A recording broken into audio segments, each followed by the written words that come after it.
जब हमारी जनसंख्या है देश की, उसमें 48% भागीदारी महिलाओं की है, लेकिन देश की जीडीपी में सिर्फ 18% महिलाओं की भागीदारी है।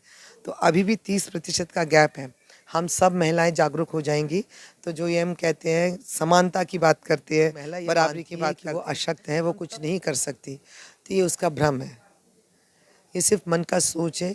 क्योंकि अगर मेरे लिए ये कहा जाता है कि वो फैक्ट्री जहाँ एक औरत काम करती है, अक्सर लोग ये पूछते हैं, तो आप अगर कुछ करना चाहें तो मेरे ख्याल से असंभव आप भी सोच रहे होंगे इस वक्त हम एक गोडाउन के अंदर मौजूद हैं और एक महिला हमारे साथ मौजूद है। कहा जाता है, कुछ जगह पर ये कहा जाता है कि महिलाएं कुछ नहीं कर सकती, लेकिन इस मुहावरे को बिल्कुल एक अलग रुख दिया है जो महिला हमारे साथ हैं, यहाँ पर कार्यरत है।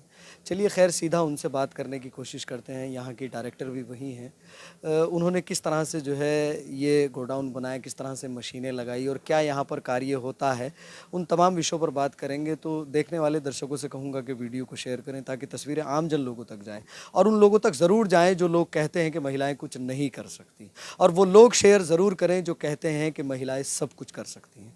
मैडम पहले तो आपका नाम जान। नमस्कार, मेरा नाम डॉक्टर बीनू भदौरिया है। मैडम यहाँ पर ये जो गोडाउन है, जो अपनी कंपनी है, इसके बारे में थोड़ा सा दर्शकों को। मैं और मेरी भाभी स्वाति भट्ट ने, हमारा ये सपना था कि जानवरों को एक अच्छा अनाज खाना मिल सके, इसलिए हमने ये कैटल फीड चलाना शुरू किया। तो मैं पशुपालन विभाग में जॉब करती थी 1998 से। 21 साल जॉब करने के बाद मैंने वीआरएस लिया है। वीआरएस लेने के बाद मैंने ये फिर कैटल फीड प्लांट के लिए स्थापना की। इसके लिए हमने खादी ग्रामोद्योग बोर्ड से फाइनेंसिंग की मशीन्स के लिए। तो एमएसएमई का जो ये प्रधानमंत्री का जो पीएमएस ईजीपी स्कीम है, उसमें हमने लोन लिया और उसके बाद ये लैंड पर हमने ये कैटल फीड प्लांट 5 सितंबर 2019 को लगाया। इस कैटल फीड प्लांट में हम यूरिया फ्री फीड बनाते हैं। आप जैसा कि देख रहे हैं, आपके पीछे ये इधर सरसों की खल रखी हुई है, दूसरी तरफ मस्टर्ड डीओसी रखी हुई है, डीओआर भी रखी हुई है। हम नेचुरल इंग्रेडिएंट्स को डालकर फीड बना रहे हैं। हम इसमें यूरिया नहीं डालते हैं। और रूटीन में जो हम फीड डालते हैं, इसमें हम 16 चीज़ें मिलाते हैं। अनाज में हम गेहूँ, जौ, मक्का और बाजरा का प्रयोग करते हैं।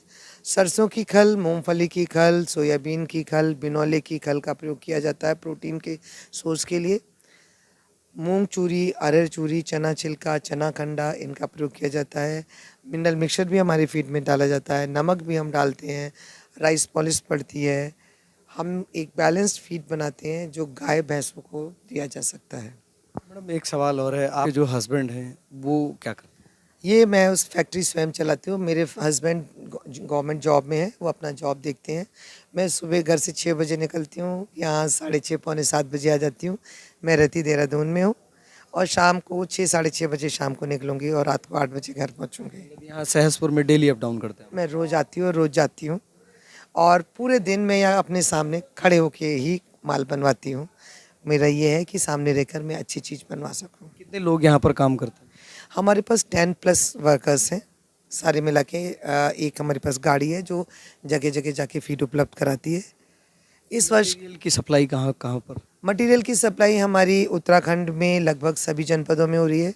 पर हमें आपको जानकर खुशी होगी कि हमारा एक एनजीओ है टाटा का त्रिशूली, वो हमसे फीड लेता है और वो अल्मोड़ा, पिथौरागढ़, भवान, थत्यूड़ और उत्तरकाशी पर मंथ वो हमसे लगभग 20 टन माल लेता है और वो उपलब्ध कराता है। इसके अलावा एक एनजीओ है पीपल फॉर एनिमल, उनके पास घोड़े और खच्चर हैं, हम उनके लिए फीड उपलब्ध कराते हैं। इसके अलावा हरिद्वार, देहरादून, उत्तरकाशी, बड़कोट, पुरौला, इधर हिमाचल का जो टचिंग बॉर्डर है वहाँ पर हमारा फीड बगानी साहिब और इधर जाता है। दूसरी दिल्ली जा रहा है, फरीदाबाद जा रहा है। तो हम काफ़ी कोशिश कर रहे हैं। मैडम एक आखिरी सवाल, कुछ महिलाएं जो हैं अपनी ज़िंदगी से हताश हो जाती हैं, निराश हो जाती हैं, उनके लिए क्या कहना चाहेंगे? आप भी एक महिला हैं, इतना बड़ा अंपायर आपने खड़ा किया है, तो उन महिलाओं को क्या प्रेरणा दें? देखिए, जो एक आम ये कोई महिला ये मानती है कि वो अशक्त है, वो कुछ नहीं कर सकती, तो ये उसका भ्रम है। ये सिर्फ मन का सोच है। क्योंकि अगर मेरे लिए ये कहा जाता है कि वो फैक्ट्री जहाँ एक औरत काम करती है, अक्सर लोग ये पूछते हैं, तो आप अगर कुछ करना चाहें तो मेरे ख्याल से असंभव कुछ भी नहीं है। मेरा ये मानना है कि महिलाओं को एंटरप्रेन्योरशिप में ज़्यादा आना चाहिए। क्योंकि जब हमारी जनसंख्या है देश की, उसमें 48% भागीदारी महिलाओं की है, लेकिन देश की जीडीपी में सिर्फ 18% महिलाओं की भागीदारी है। तो अभी भी 30% का गैप है।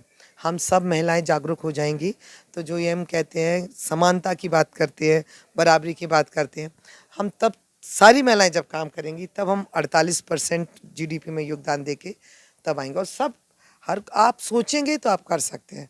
पहली चीज़ ये है कि आप सोचिए कि हाँ आपको कुछ करना है, और जब आप सोच लेंगे कि कुछ करना है तो भगवान या जो भी आपका गॉड है वो आपको रास्ता बताएगा कि हाँ आप ये करिए जो आपका फील्ड है। मुझे निस्बत जो एक ऑर्गेनाइजेशन है एंटरप्रेन्योरशिप एंड स्किल डेवलपमेंट का, और ICM institute of cooperative management, ये दो इंस्टीट्यूट मुझे जो है एज ए एंटरप्रेन्योर बुलाते हैं कि मैं उन वहाँ पर लोगों को ट्रेनिंग दे सकूँ, लेक्चर दे सकूँ कि एक सफल उद्यमी कैसे बनना है।